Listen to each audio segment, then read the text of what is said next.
ወገኖቼ ለዚህ እኮ ነው ክርስቶስ ባለበት ሕይወትና መርከብ ውስጥ ክርስቶስ ባደረበት ሰውነት ውስጥ እግዚአብሔርን መሪዬ፣ እግዚአብሔርን ምርኩዜ፣ እግዚአብሔርን መደገፊያዬ ባለች አንዲት ክርስቲያናዊት ነፍስ ውስጥ ወገኖቼ ምን የሚያስፈራት ነገር አለ? እንዳንፈራ የሚያደርገን እኮ ይሄ ሁሉ ነው ወገኖቼ። መከራ ሲገጥማቸው እንዳይፈሩ ሊያለማምዳቸው መጀመሪያ ደውያትን፣ መጀመሪያ በምድር ያለውን ጉድለትና ችግሮችን፣ መጀመሪያ ረቂቃን አጋንንትን አስወገደላቸው። አሁንስ ምናልባት የብስ ብቻ ጌታ እንዳይሉት በባህርም ላይ በማይበላትም ላይ በነፋሳትም ላይ የሰለጠነ አምላክ መሆኑን እንዲያውቁት ዳይፈሩ። በስመ አብ ወወልድ ወመንፈስ ቅዱስ አሃዱ አምላክ አሜን። ክቡር አባታችን የተወደድክ ወንድማችን ዘማሪ ዲያቆን ቴዎድሮስ፣ የተወደዳችሁ የእግዚአብሔር ቤተሰቦች፣ የእመቤታችን የቅድስት ድንግል ማርያም የአስራት ልጆች፣ የቅዱሳን ወዳጆች እንደምን ሰነበታችሁ? እንደምን አላችሁ? ታላቅ መናወጽ፣ ታላቅ ጸጥታ። በዚህች ምሽት እግዚአብሔር ቢፈቅድ የምንማርበት የትምህርታችን ርዕስ ነው። ወደ ታንኳም ሲገባ ደቀ መዛሙርቱ ተከተሉት። እነሆም ማዕበሉ ታንኳይቱን እስኪደፍናት ድረስ በባህር ታላቅ መናወጥ ሆነ።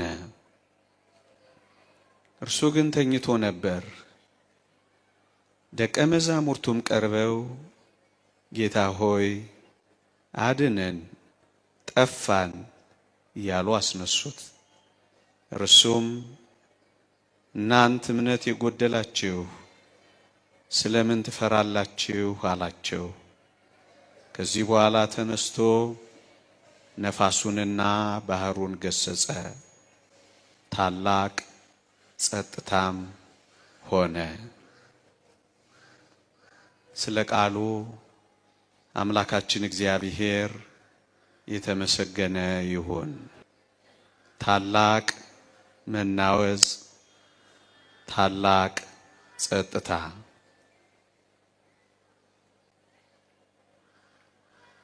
ወደ ማዶ ሲሻገር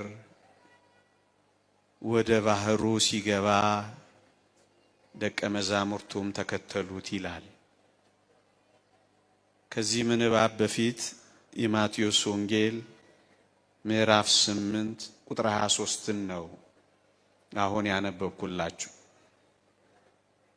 ከዚህ ንባብ በፊት ጌታችን መድኃኒታችን ኢየሱስ ክርስቶስ በምድር ላይ ታላላቅ ተአምራትን እንዳደረገ ተጽፏል።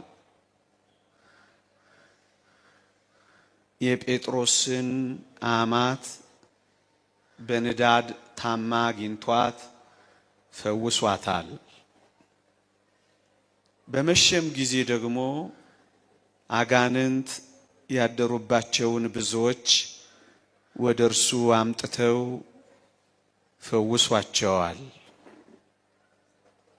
ባጭር ቃል ደዌያትን አርቆላቸዋል፣ ሕመማቸውን ፈውሷቸዋል። በምድር ላይ የነበሩ ችግሮቻቸውን አርቆላቸዋል።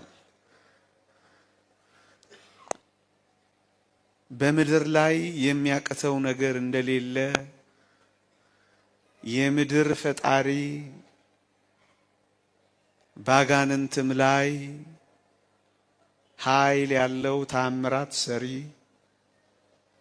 በበሽታዎችና በደዌያት ላይ ስልጣን ያለው የባህሪ አምላክ መሆኑን ከፍ ብሎ አሳያቸው። አሁን ክርስቶስ በምድር ላይ ያለ ኃያላን የማያሸንፉት ብርቱ የባህሪ አምላክ መሆኑን ካሳያቸው በኋላ ደግሞ ሌላ ተአምር፣ ደግሞ ሌላውን ኃይሉን፣ ደግሞ ሌላ ብርታቱን፣ ደግሞም አምላክነቱን እንዲረዱ ወደ ባህር ደግሞ ይዟቸው ገብቷል። በባህርም በታንኳም መካከል ማዕበልና ነፋሳትን ሲገስጽ ያሳያቸዋል።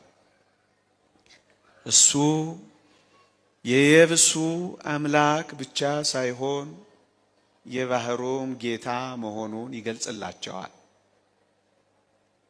በምድር ብቻ የሚያቅተው የሌለ ሳይሆን በባህርም በነፋሳትም በማዕበላትም በመታወክም የማይሸነፍ የባህሪ አምላክ መሆኑን ያስተምራቸዋል።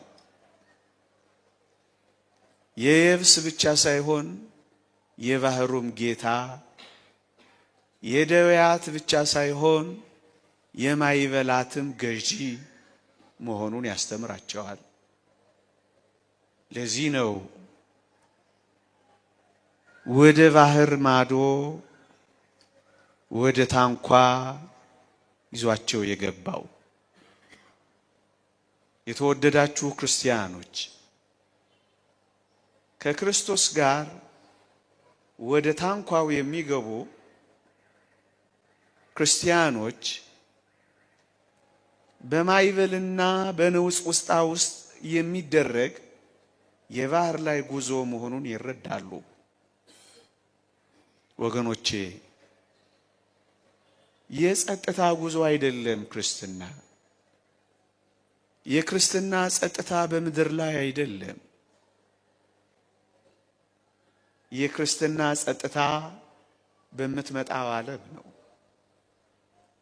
ለዚህ ነው በነውጥ ውስጥ እንደ ባህር በሚታወክ ዓለም ውስጥ እንደምንኖር ለማስተማር ወደ ባህሩ ወደ ታንኳው ይዟቸው ገብቷል። የተወደዳችሁ ክርስቲያኖች በየብስም በባህርም ክርስቶስን አምነን የምንከተለው ነን። እኛ ክርስቲያኖች በየብስም በባህርም ማለት ምን ይመስላችኋል? በየብስም በጊዜውም በባህርም ያለ ጊዜውም አምላካችንን የምንከተል ነን እኛ ክርስቲያኖች። በጊዜው ምንድነው? በጤና ጊዜ በየብስ፣ ያለ ጊዜው በባህር በደዌም እርሱን የምንከተለው ነን እኛ ክርስቲያኖች። በጊዜው ምንድነው? በጉብዝና፣ በባህር ምንድነው? ያለ ጊዜው በስተርጅና ሁል ጊዜ እሱን የምንከተለው ነን ክርስቲያኖች። በየብስም በደስታም በባህርም በሐዘንም ክርስቶስን የምንከተል ነን ክርስቲያኖች። በየብስ በእረፍት፣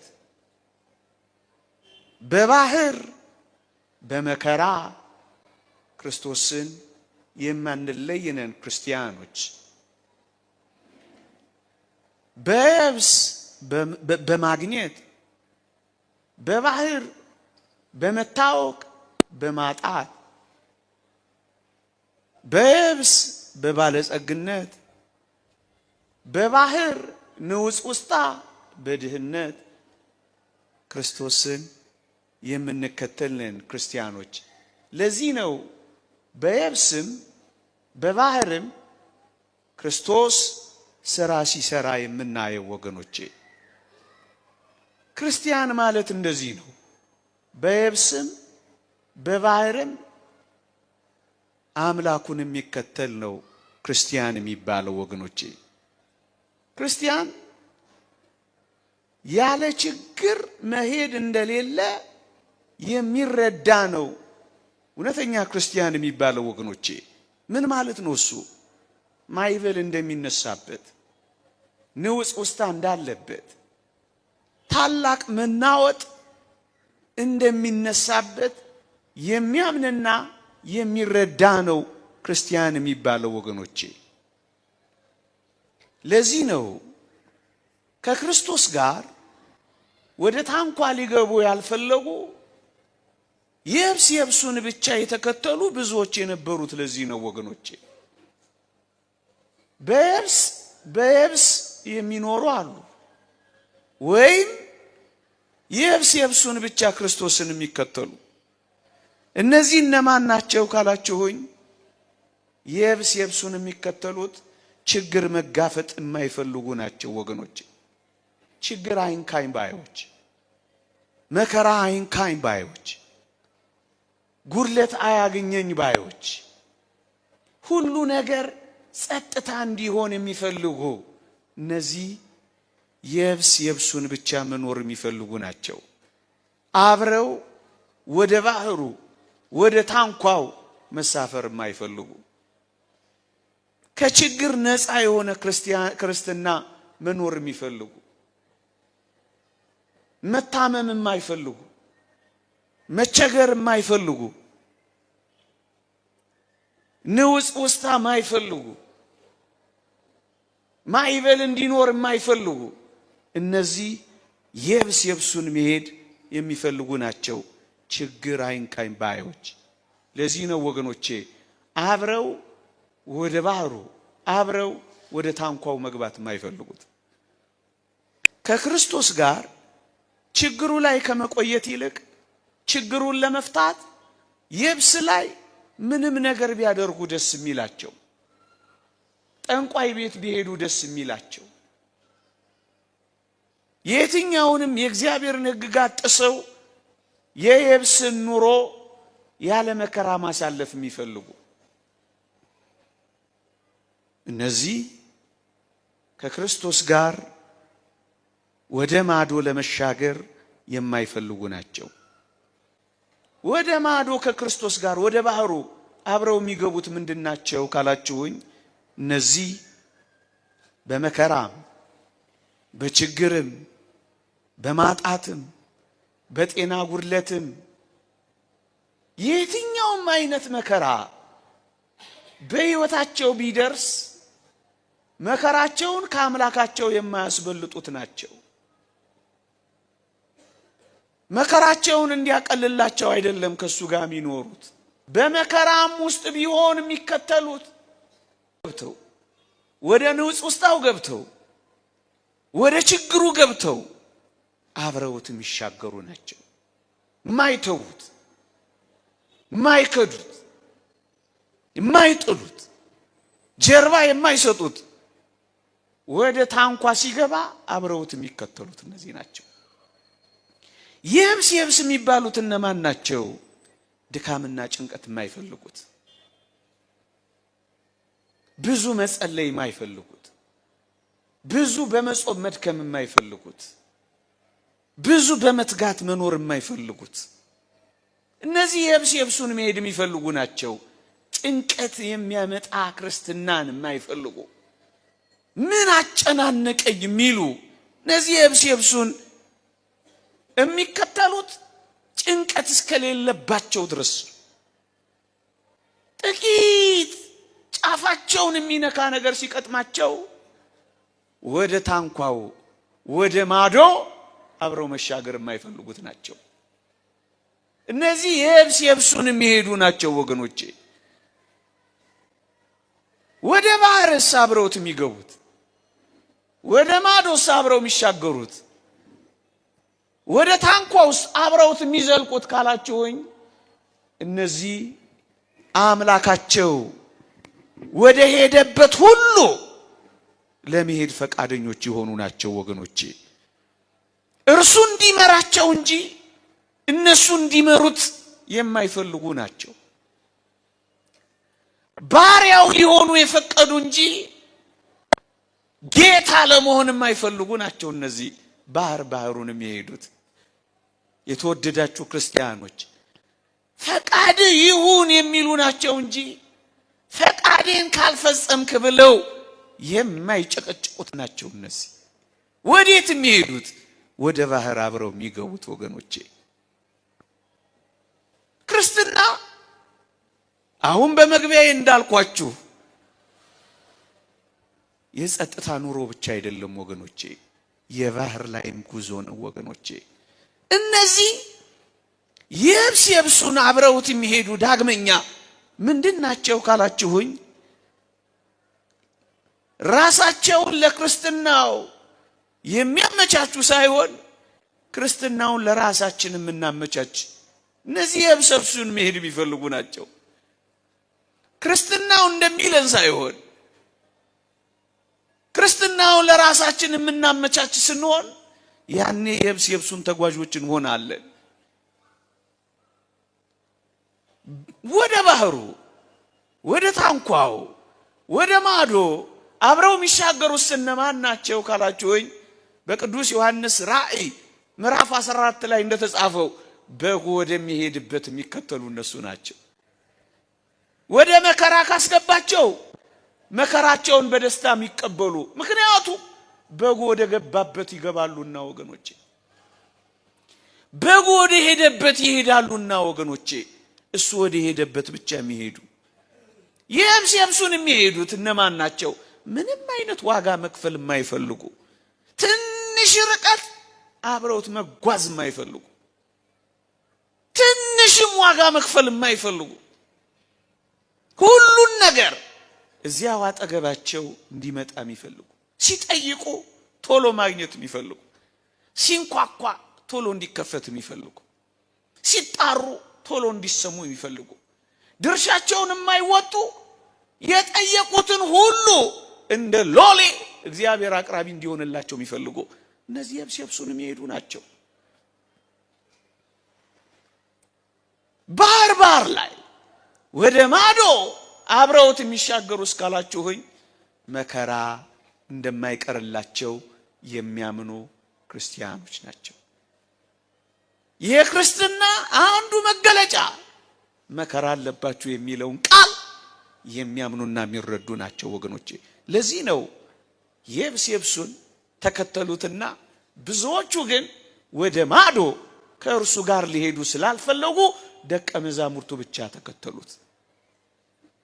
ምዕመናን የብሱን ነው እኛ የምንፈልገው ወይስ ባህሩንም አብረነው እናልፋለን?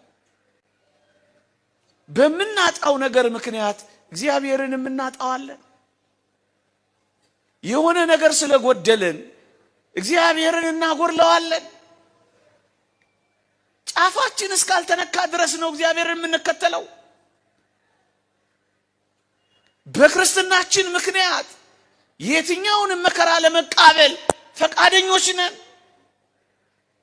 አብረነው ወደ ታንኳው እንገባለን። አብረነው በንውጽውጽታ መካከል እናልፋለን። አብረነው ማይበሉ በሚደፍቃት ሊደፍቃት በሚታገለው ግን በማይደፍቃት እሱ በተኛባት በዛች ታንኳ ውስጥ እንኖራለን።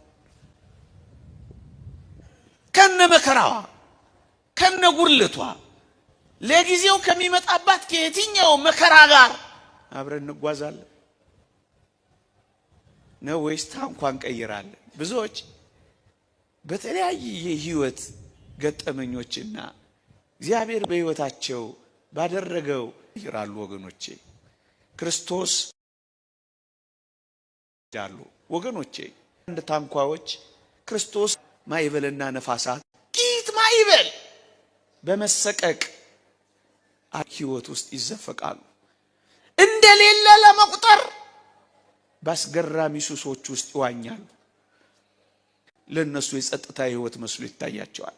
ለዚህ ነው ብዙዎች ከዚህ ታንኳ ዘለው የሚሄዱት። ጠይቀው ሲያጡ ወደ ሌላ ታንኳ የሚሄዱት የሚያገኙ መስሏቸው። ወገኖቼ የብሱን ለመሄድ ነው የተነሳ ነው ወይስ እኛ ከክርስቶስ ጋር ወደ ማዶ በማይበሉ በታላቅ መናወጽ በነፋሳት መካከል ከአምላካችን ጋር አብረን ለመሄድ እንነሳለን? ክርስቲያን ማለት እሱ ነው። በማይበል ውስጥም ከአምላኩ ጋር ይጓዛል። በነፋስ ውስጥም ከአምላኩ ጋር ይጓዛል። የትኛውንም ነገር ቢያጣ አብሮት ግን ይኖራል። ማይበል እያለም ነፋስም እያለም ታንኳ አይቀይርም፣ በዋናም አይሻገርም፣ የራሱንም ዘዴ አይፈልግም። በጉ ወደሚሄድበት ይሄዳል። በጉ ወደ መከራ የሚሄድ ከሆነ ከበጉ ጋር አብረው ይሄዳሉ። በጉ ወደሚሄድበት እረኛቸው ወዳለበት ይሄዳሉ። ክርስቲያን ማለት እሱ ነው። የብሱን ብቻ ሳይሆን ነፋሱንም ነው። አሁን ወደ ባህሩ፣ አሁን ወደ ታንኳው፣ አሁን ወደ ንውጽ ውስጣው ሲገባ የሚለዩ የማይለዩ፣ የሚከተሉ የማይከተሉ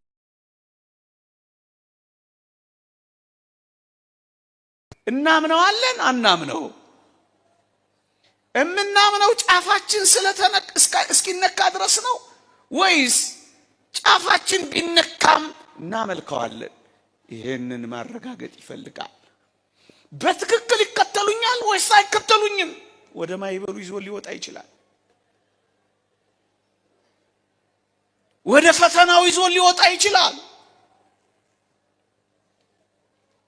የሚያምኑኝ እስካልተፈተኑ ድረስ ነው ወይስ ቢፈተኑም እኔን ይከተላሉ? ወደ ማዶ አብረውኝ ይሻገራሉ ወይስ ትተውኝ ይሄዳሉ? የሚለዩ የማይለዩ፣ የሚከተሉ የማይከተሉ መሆናቸውን ለማረጋገጥ ነው በታንኳ ደግሞ አብረውት ወደ ባህሩ እንዲሻገሩ ይዟቸው ይወጣው።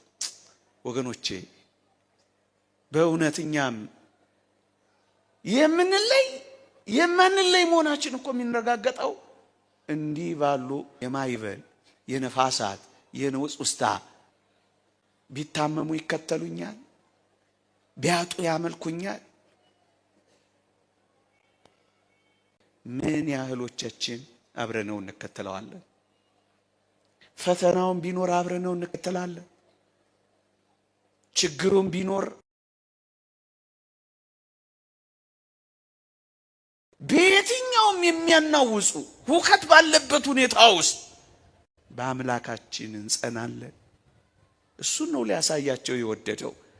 ይለያሉ አይለዩ፣ ይቀጥላሉ አይቀጥሉ፣ ይጸናሉ አይጸኑ፣ ያምናሉ አያምኑ፣ ይክዳሉ። እሱን ነው ማረጋገጥ የፈለገው። ወገኖቼ የተወደዳችሁ ክርስቲያኖች ይሄንን ማለት መሰላችሁ የተከታዮቹ ማንነት ይገለጥ ዘንድ ወደ ባህሩ ይዟቸው ወጣ።